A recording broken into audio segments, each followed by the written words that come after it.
Good morning बच्चों। आज हम कक्षा 8 का पाठ 4 खनिज एवं धातुएं पढ़ेंगे। ठीक है, खनिज एवं धातुएं, जिसमें आपकी पाठ की पहली हेडिंग है खनिजों का सामान्य परिचय। भू प्रॉपर्टी में प्राकृतिक रूप से पाए जाने वाले अकार्बनिक तत्व यौगिकों को हम खनिज कहते हैं। इसकी दूसरी तरह से भी बोल सकते हैं, भू प्रॉपर्टी में प्राकृतिक रूप से पाए जाने वाले अकार्बनिक तत्व अथवा यौगिकों को खनिज कहते हैं, जैसे क्वार्ट्ज, माइका, हेमेटाइट आदि। खनिज धातु तथा अधातु दोनों तरह के हो सकते हैं। स्फटिक, क्वार्ट्ज और अभ्रक आदि अधातु खनिज है। खनिज वह पदार्थ है जिसे जमीन के अंदर खुदाई से हम प्राप्त करते हैं। अधिकांश धातुएं संयुक्त अवस्था में अपने यौगिकों के रूप में पाई जाती हैं, जैसे लोहा, तांबा आदि। कुछ धातुएं मुक्त अवस्था में पाई जाती हैं, जैसे सोना और प्लेटिनम। अयस्क देख लीजिए, जिन खनिजों से धातुओं का निष्कर्षण सरलता पूर्वक किया जाता है उन्हें हम अयस्क कहते हैं। दूसरी परिभाषा इसकी देखिए, प्रकृति में धातुएं संयोजित अवस्था में अपने ऑक्साइड, सल्फाइड अथवा कार्बोनेट के रूप में अन्य पथरीले पदार्थों, मिट्टी तथा रेत के साथ संयुक्त अवस्था में पाई जाती हैं, उन्हें हम अयस्क कहते हैं।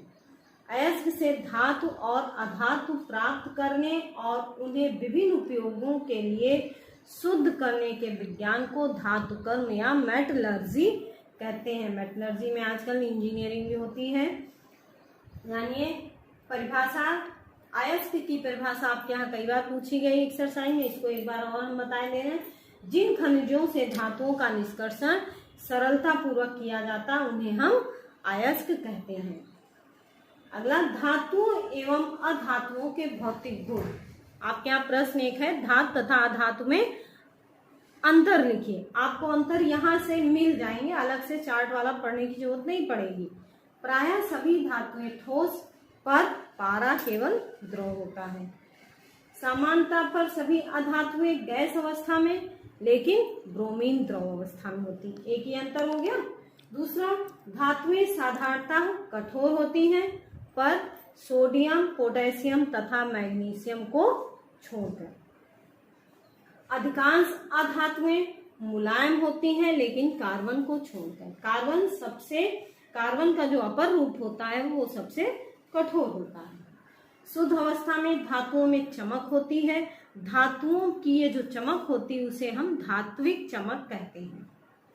और अधातुओं में धातुओं की तरह वो चमकीली नहीं होती हैं। धातुओं को पीटकर चादरों के रूप में परिवर्तित करने के गुण को अधातु वर्धनीयता कहते हैं। जैसे सोना चांदी को आप लोग जानते होंगे, पीटकर सुनार तरह तरह के जेवर बना लेता है, वो पतले होते हैं। और जस्ता कम होता है, पीटने पर पतला। अधिकांश ठोस अधातुएं जो होती हैं वो पीटने पर भंगुर हो जाती है, यानी वो खराब हो जाती है। कुछ ब्रिटल धातुओं को खींचकर तार के रूप में बनाया जाता है। इस गुण को तन्यता कहते हैं। ये चीज एक बार देख लीजिए, तन्यता की परिभाषा पूछी गई है। तो धातुओं को खींचकर तार बनाया जाता है और यही गुण ही तन्यता कहलाता है। और अधातु में ये गुण नहीं पाया जाता है। सभी धातुएं विद्युत की सुचालक होती हैं, यानी इनमें करंट प्रभावित हो सकता है। और अधातुएं कुचालक होती हैं, कार्बन को छोड़कर।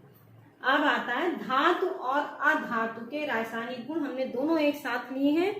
तो रासायनिक गुण में पहला है ऑक्सीजन के साथ। ये देखिए निशान रेड कलर का लगा हुआ है, इसका मतलब एक्सरसाइज में ये क्वेश्चन है आपके यहाँ। ऑक्सीजन के साथ धातु ऑक्सीजन से क्रिया करके ऑक्साइड बनाते हैं। अब धातु यहाँ पर क्या है, सोडियम ली गई है। 4 यानी प्लस O2, 2 Na2O, यानी सोडियम ऑक्साइड बनाते हैं। सोडियम किसके साथ, ऑक्सीजन के साथ किया करके सोडियम ऑक्साइड बनाया। दो उदाहरण पूछे गए। 2 उदाहरण में मैग्नीशियम प्लस ऑक्सीजन क्या बनता है, मैग्नीशियम ऑक्साइड। कार्बन अधातु ऑक्सीजन की उपस्थिति में कार्बन मोनोऑक्साइड तथा कार्बन डाइऑक्साइड बनाते हैं। 3C+2O2 2CO plus CO2। एक तो हमने बताया ऑक्सीजन के साथ क्रिया करके, दूसरा है जल के साथ क्रिया करके। सक्रिय धातु जल के साथ क्रिया करके धातु हाइड्रोक्साइड तथा हाइड्रोजन गैस छोड़ते हैं। सोडियम और जल, sodium hydroxide plus hydrogen gas. यहाँ पर एक उदाहरण केवल हमने दे दिया अम्ल के साथ। धातु प्लस अम्ल लवण और हाइड्रोजन गैस बनाते हैं। धातुओं का घरेलू एवं औद्योगिक उपयोग वाहनों, हवाई जहाजों, रेलगाड़ियों, उपग्रहों एटसेट्रा, इनमें लोहा सबसे अधिक उपयोग में आता है। धातुएं ऊष्मा की सुचालक होती हैं, इसलिए बर्तन बनाने में अधिक उपयोग में आते हैं। सोना चांदी का उपयोग भी आभूषण बनाने में किया जाता है।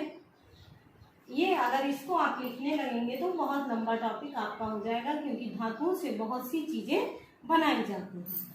अगला है धातुओं का संक्षारण। कुछ धातुओं को नम हवा में रखने पर उनकी सतह पर, दो बार लिख गया है, उनकी सतह पर एक प्रकार की भूरे रंग की जम जाती है या तह जम जाती है। इस प्रकार धातु हमारी कमजोर हो जाती है। यह क्रिया ही धातु का संचारण है। इसका सबसे अच्छा उदाहरण है लोहे में जंग लगना। सभी लोगों ने लोहे में जंग लगने को देखा होगा, और यह क्रिया ही धातु का संचारण है। अम्ल के साथ रासायनिक क्रिया के कारण भी धातुएं संचारित होती हैं।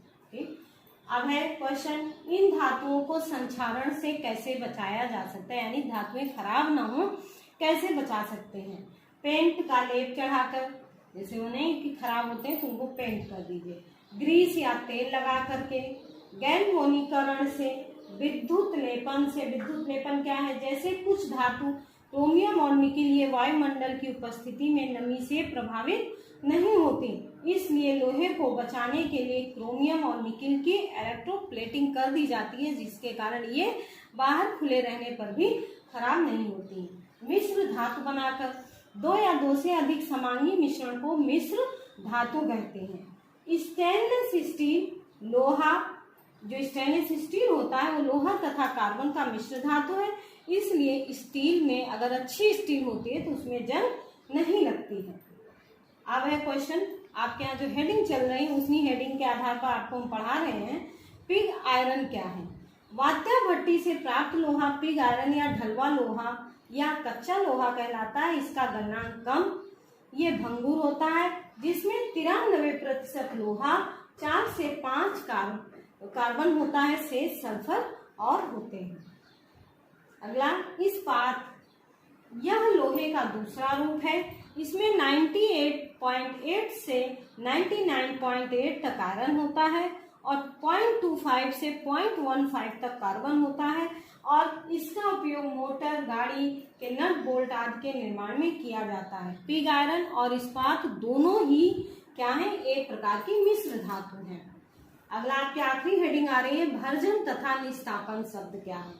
अयस्क को वायु की उपस्थिति में उसके गलनांक से कम ताप पर गर्म करके ऑक्साइड में जब परिवर्तित किया जाता है तो यह क्रिया भर्जन कहलाती है। इसमें क्या है पॉइंट, वायु की उपस्थिति में। अगला निस्तापन जो शब्द है उसमें क्या है, वायु की अनुपस्थिति में जब गर्म करके ऑक्साइड में परिवर्तित करते हैं तो यह क्रिया निस्तापन कहलाती है। आपने आज यह पाठ कक्षा 8 का खनिज एवं धातु पढ़ा है, जिसमें जो मेन पॉइंट है वो आपको हम बीच बीच में बताते चले हैं। तो इन नोट्स के आधार पर आप अपने अभ्यास प्रश्न कर लीजिएगा। उम्मीद है आप इसमें नहीं फंसेंगे। यदि आपको पसंद आया है तो आप इसे लाइक, सब्सक्राइब और शेयर जरूर करें।